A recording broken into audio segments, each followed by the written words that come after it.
안녕하세요. 사연을 부탁해입니다. 오늘의 사연을 소개하겠습니다. 어느 날 저녁 식사를 하던 중 제가 회사 이야기를 꺼냈습니다. 저기 곧 사장님이 바뀔 것 같아요. 뭐? 사장이 바뀌다니? 그게 무슨 소리야? 그럼 설마 네가? 아니에요. 제가 뭐라고 사장을 하겠어요. 제가 별일 아니라는 듯이 말을 하고 있었지만 순간 엄마의 표정이 말이 아니었는데요. 곧 엄마 목소리가 높아지기 시작했습니다. 뭐? 그게 무슨 소리야? 그럼 누가 사장으로 온다는 말이야? 그게 사장님 조카라고 하던데. 사장 조카라면 누구를 말하는 건데? 사장님 동생분 아들이라고 하더라고요. 제 입에서 사장님 동생이 거론되자마자 아버지가 놀란 채 물었습니다. 동생 아들?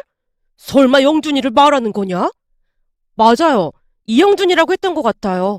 혹시 아버지도 아는 사람이에요? 영준이가 의대 간다고? 몇 년간 공부만 했지 아마?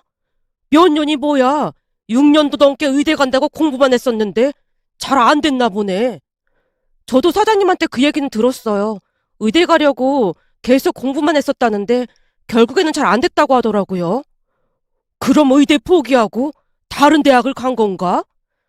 그냥 땡땡 대학교 나왔다고 하더라고요. 뭐? 땡땡 대학교?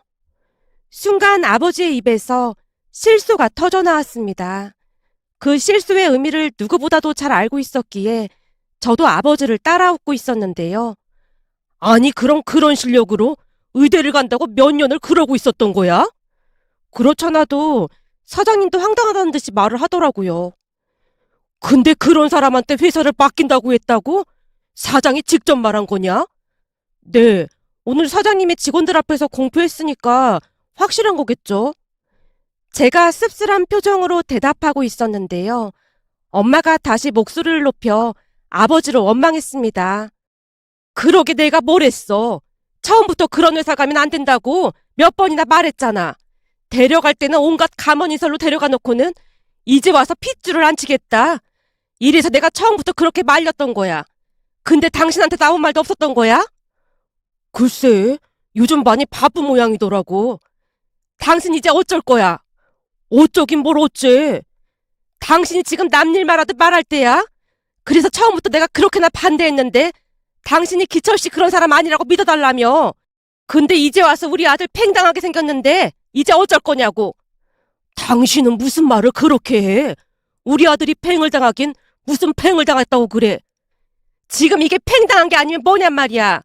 서울대 나와서 앞날이 창창한 우리 아들 데리고 가면서 회사 키워서 사장 시켜준다고 말할 때도 언제고 이제 와서 말을 바꾸는 게 어딨냔 말이야. 거기다 당신한테 말 한마디도 없었다며. 이건 그냥 고의적인 거야. 우리 아들 낙동강 오리알 됐는데 이제 어쩔 거냐고.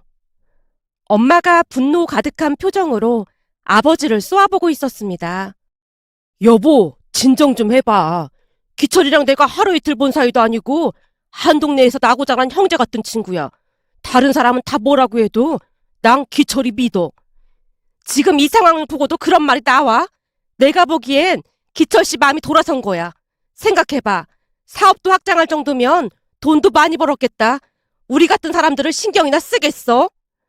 글쎄 섣부르게 행동하지 말라니까. 그 와중에도 아버지는 친구인 기철 사장님을 굳게 믿고 있었습니다. 하지만 그와는 반대로 엄마가 짜증스레 제게 말했어요. 아들, 너 그 회사에서 당장 나와. 네가 뭐가 아쉬워서 그러고 있어. 완전 모르는 사람도 아니고 사장님이 아버지 친구인데 어떻게 그래. 친구인데 이따위로 대접을 해? 먼저 말을 바꾼 건 우리가 아니라 기철 사장이잖아. 엄마, 이 일은 내가 알아서 할 테니까 너무 신경 쓰지 마. 다른 사람 일도 아니고 내 자식 일인데 내가 지금 신경 안 쓰게 생겼어? 엄마가 답답하다는 듯이 울상을 짓고 있었습니다. 그 모습에 아버지는 입을 꾹 다물고 있을 뿐이었고요. 그 뒤에도 엄마는 계속해서 이직을 하라고 했지만 그동안 사장님이 워낙 잘해주셨던지라 그럴 수가 없었습니다. 새로운 사장이 오기 며칠 전 사장님이 저를 따로 불러서 밥을 사주며 말했어요. 김 과장, 아니지. 지금은 개인적인 자리니까 편하게 말아마. 성우야, 기분 많이 나빴지? 이번에 새로 오시는 사장님 건 말씀하시는 거예요? 그래. 내가 너 데리고 올 때 나중에 너한테 사장짜리 주겠다고 했잖니? 그런데 갑자기 그래서 많이 서운했지? 사장님의 얼굴에서 당혹스러움마저 느껴졌기에 제가 오히려 사장님을 위로했습니다. 아닙니다. 그러시는 이유가 있지 않을까 생각했습니다. 미안하다, 성우야. 이 와중에 내가 이런 부탁을 해서 정말 미안한데 새 사장이 와도 일을 잘 모를 거야. 그러니까 성우가 잘 좀 알려줬으면 좋겠구나. 알겠습니다. 되도록 빨리 적응할 수 있도록 최선을 다해보겠습니다. 그래, 난 너만 믿고 있으마. 식사가 끝난 뒤 사장님이 급히 자리를 이동하는 모습이었는데요. 식사를 하는 내내 제게 새로운 사장을 잘 부탁한다는 말만을 할 뿐이었습니다.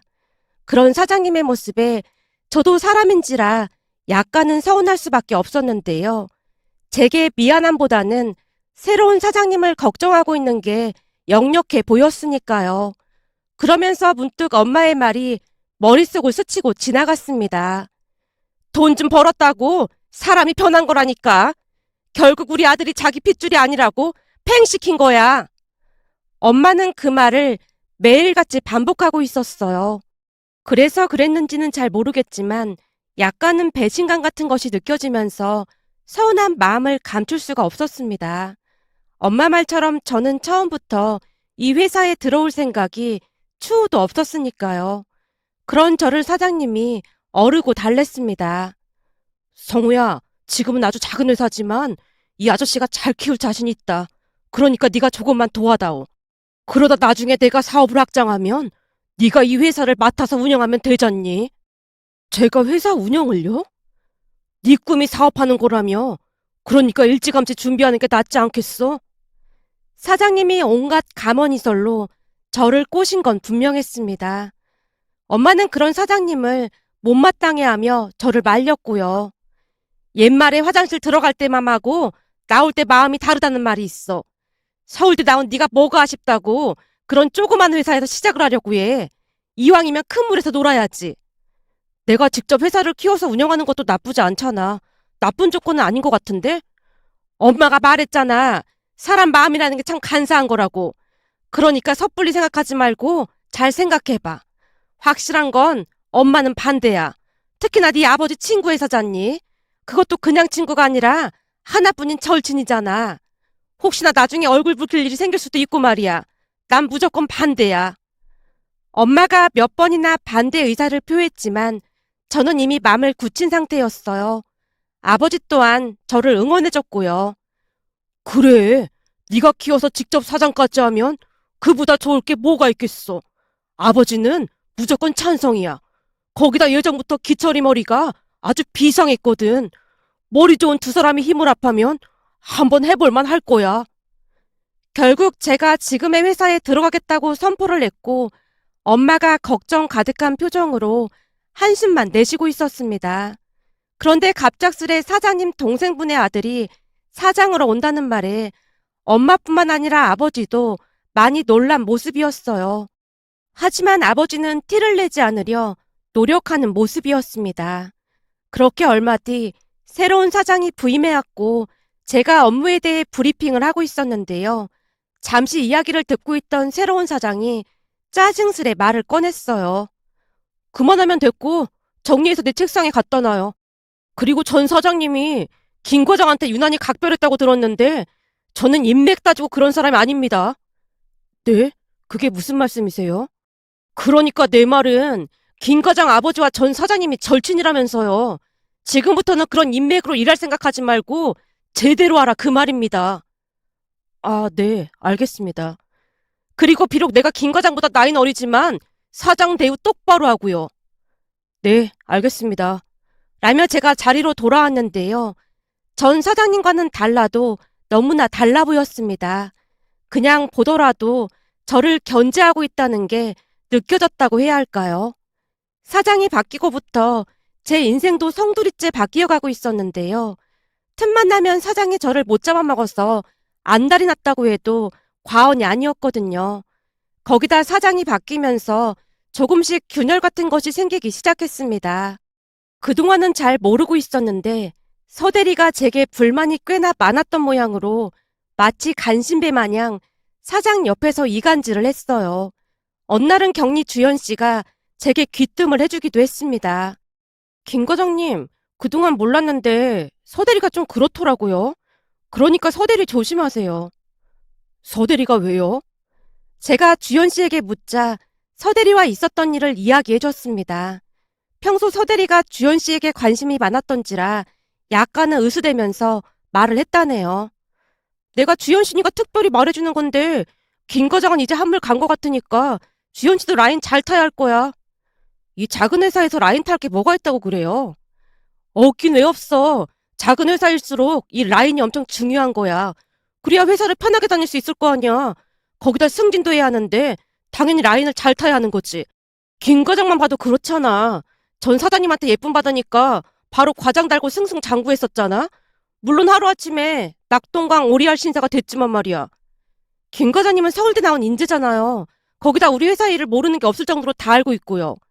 사람들이 맨날 그런 소리를 하던데 대체 일을 뭘 많이 알고 있다는 거야? 진짜 몰라서 하는 소리예요? 서 대리님은 제가 하는 일 할 줄 알아요? 그러니까 제가 며칠 자리 비우면 제 일 대신 할 수 있냐고요. 내가 격리를 어떻게 해? 거봐요. 못하잖아요. 근데 김 과장님은 제가 없어도 완벽하게 해낼 수 있을걸요? 한마디로 김 과장님 없으면 회사가 멈출 수도 있다 그 말이에요.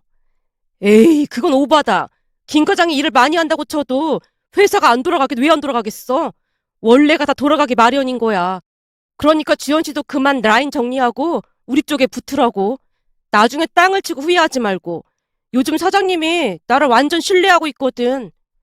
서대리가 비아냥거리며 한참 동안이나 제 뒷담화를 했다네요. 서대리 이야기를 전달해주던 주연 씨가 다시 말을 이어갔습니다. 그러니까 김 과장님도 서대리 조심하세요.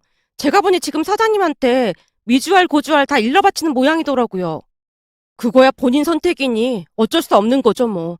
우리는 그냥 하던 대로 일하면 되는 겁니다. 과장님이 걱정되니까 하는 말이죠. 암튼 서대리 조심하세요. 주연 씨가 다시 한번 말을 하고는 제 눈치를 보고 있었습니다. 그 뒤 주연 씨 말처럼 많은 일들이 일어났는데요. 사장 옆에서 서대리가 아부를 일삼으며 받들어 모시고 있었거든요. 혹시나 회식 자리에서 사장이 담배 심부름을 시키기라도 하면 서대리가 허리까지 숙여 담배를 갖다 바치기도 했습니다. 그 모습에 다른 직원들 모두가 혀를 내두르고 있었는데요. 주연 씨 입에서 감탄사가 터져나왔어요. 와, 진짜 서대리 장난 아니네요. 저러다 허리가 남아나질 않겠어요. 그러게, 종일 지켜봤는데 서대리 허리 펴는 걸 못 봤다니까.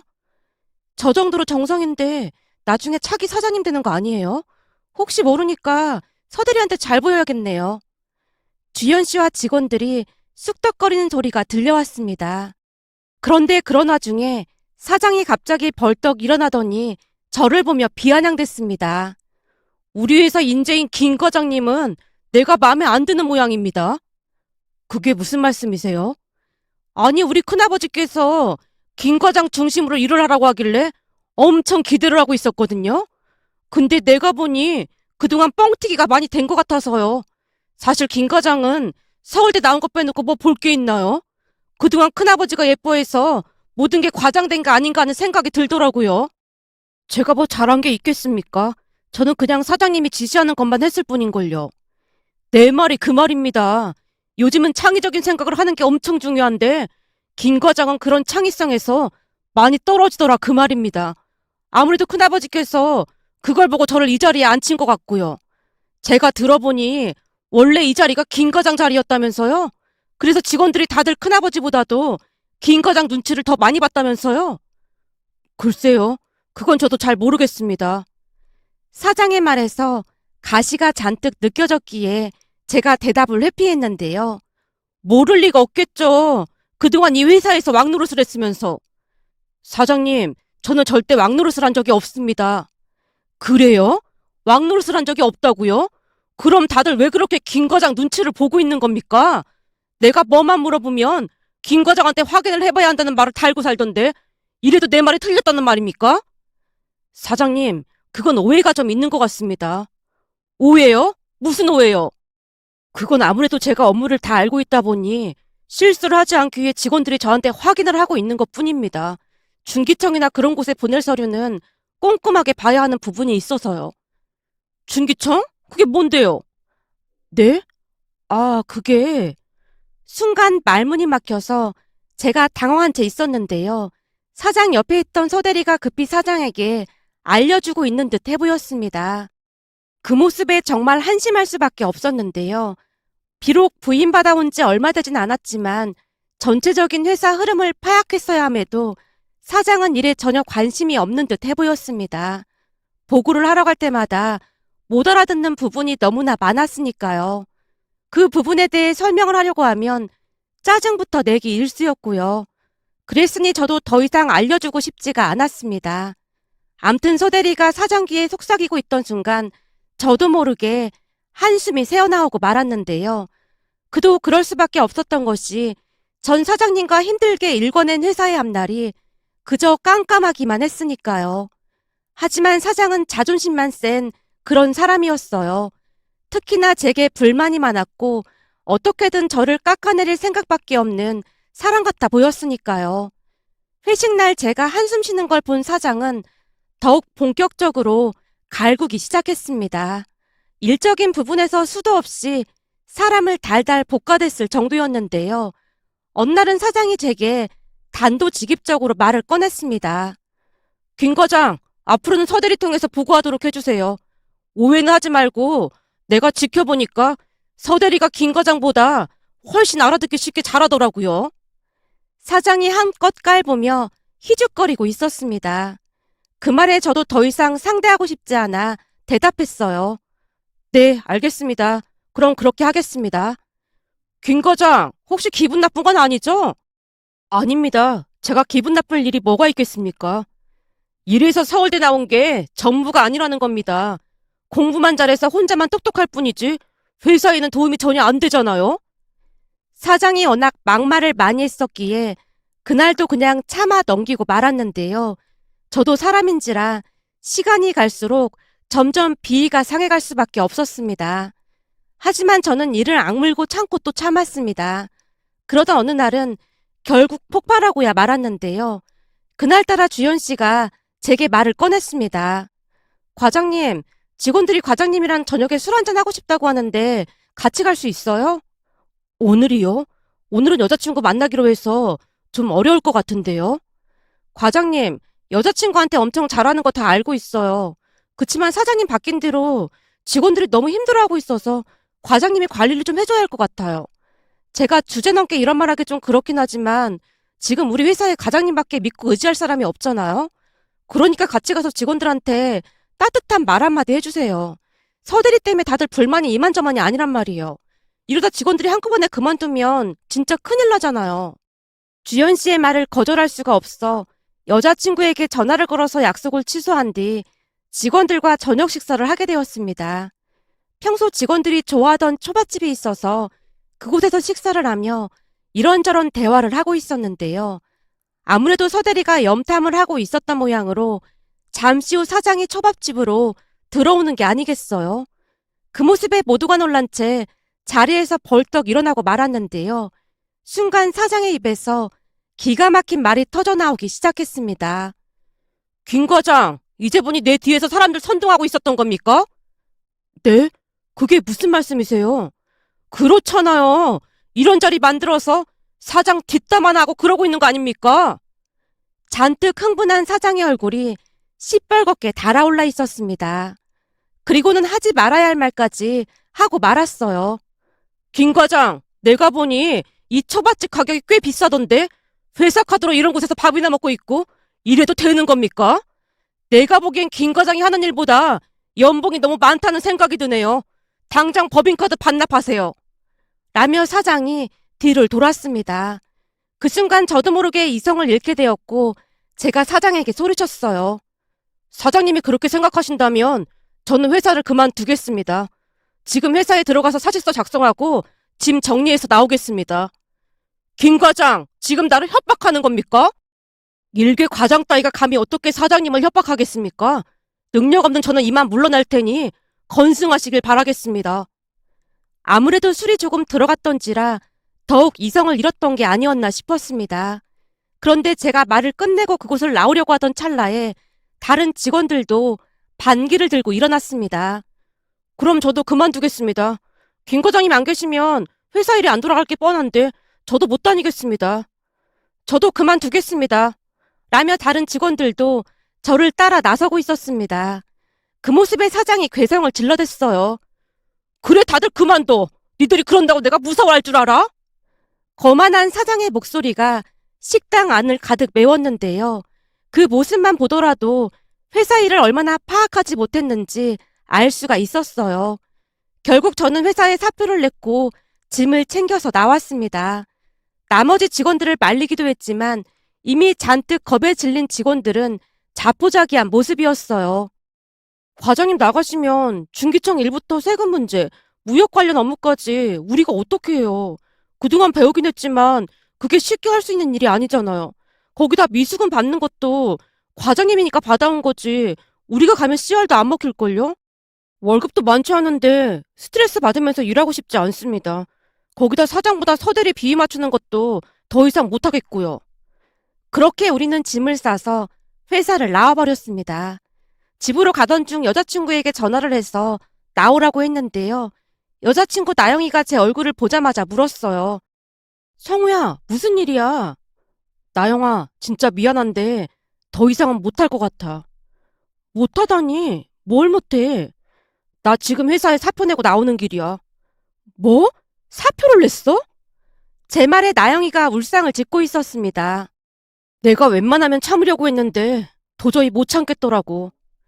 제가 그날 있었던 이야기를 해줬고 나영이가 긴 한숨을 내쉬고 있었습니다. 성우야, 그럼 우리 아빠랑 의논을 해봐야 하는 거 아니야? 사실 그동안 내가 이 회사를 다닌 것도 다 너 때문이었잖아. 그건 나도 알지. 대학 졸업하고 너 대기업도 붙고 그랬었잖아. 근데 우리가 연인 관계라 우리 아빠 회사에 간 거 나도 잘 알고 있지. 그때 우리 엄마가 가지 말라고 난리였잖아. 우리 엄마는 내가 사장 자리가 욕심나서 간 줄 알고 있거든. 근데 부모님께 너랑 사귄다는 말도 못하고 우겨서 갔던 거잖아. 우리가 무슨 큰 잘못을 한 것도 아니고 그냥 밝혔어야 했던 게 맞는 것 같아. 지금 이 상황이면 우리 엄마가 너네 아버지 엄청 원망할 것 같거든. 난 너랑 결혼할 생각까지 하고 있는데 이러다 괜시레 원수가 되는 게 아닌가 싶어. 아빠가 영준이를 회사 사장으로 앉힌다고 할 때부터 이런 일이 생길 줄 알았다니까. 사실은 그것 때문에 엄마랑도 다투고 이혼까지 할 뻔했어. 어머님은 왜?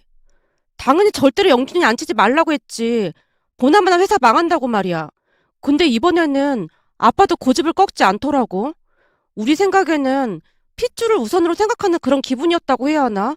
아무튼 좀 그렇더라고. 그래서 그때 나도 너랑 사귀는 사이라고 말을 할까 말까 고민을 좀 했었거든. 그럼 네가 핏줄은 아니어도 사이가 되는 거니까 괜찮지 않을까 싶었거든. 근데 차마 입이 떨어지지 않더라고. 날 때부터 우리 둘이 남매처럼 자란 사이인데 다들 얼마나 충격을 받겠어. 이해해. 하긴 나도 입이 안 떨어지긴 하더라. 근데 내가 회사를 그만뒀어도 난 너랑 결혼할 거니까 그런 줄 알고 있어. 이런 일로 우리가 헤어지거나 그러지는 않을 거니까. 그건 나도 같은 생각이니까 너무 걱정하지 마. 암튼 일이 이렇게 돼서 마음이 좋지는 않은데 난 성우 너 믿어. 라며 나영이가 위로를 해줬습니다. 사실 나영이와 저는 남매처럼 지낸 사이였는데요. 매일같이 가까이서 어울리다 보니 대학 다닐 때도 하루가 멀다 하고 만났고 그러다 보니 연인 사이로 발전을 하게 되었어요. 하지만 가족들은 우리를 그저 친한 남매처럼 생각을 해왔기에 차마 사실을 밝히지 못한 채 시간만 보내고 있었고요. 그 와중에 일이 이렇게 될 줄은 꿈에도 몰랐답니다. 그렇게 사표를 낸 뒤 회사가 발칵 뒤집어졌던 모양이었습니다. 그제서야 서대리에게 전화가 걸려오고 난리도 아니었거든요. 하지만 저는 서대리 전화번호를 차단해버렸습니다. 그랬더니 사장이 직접 전화를 하기 시작했어요. 그마저도 차단해버렸고요. 또다시 며칠이 지났을까요? 이번에는 전 사장님께 전화가 걸려와서 어렵게 전화를 받았는데요. 순간 사장님이 제게 기가 막힌 말을 하는 게 아니겠습니까? 성우야, 지금부터 휴대폰 꺼놓고 회사에서 걸려오는 전화는 받지 마라. 네? 그게 무슨 말씀이세요? 넌 그냥 내가 시키는 대로 하기만 하면 돼. 라며 전 사장님이 전화를 끊었습니다. 그 뒤 저는 휴대폰을 꺼놓은 채 전화를 받지 않았는데요. 나영이가 집에 찾아와서는 기가 막힌 말을 꺼냈어요. 성우야, 놀라지 말고 들어. 더 이상 놀랄 게 뭐가 있겠어. 근데 사장님께서 나보고 휴대폰 꺼놓으라고 하시던데 무슨 일이 생긴 건지 걱정이 되긴 하더라고. 아, 그거 말이야? 알고 봤더니 우리 아빠가 작정하고 그런 거더라고. 뭐? 작정하고 그랬다니? 사실은 우리 아빠가 우리 둘이 사귀는 거 눈치채고 있었더라고. 나영이의 말을 정리해보자면 전 사장님은 우리 둘이 사귀는 걸 알고 있었답니다. 그래서 오히려 안심을 했다고 하는데요. 오랫동안 저를 지켜봤기에 그 누구보다도 저를 신뢰하고 있었다네요.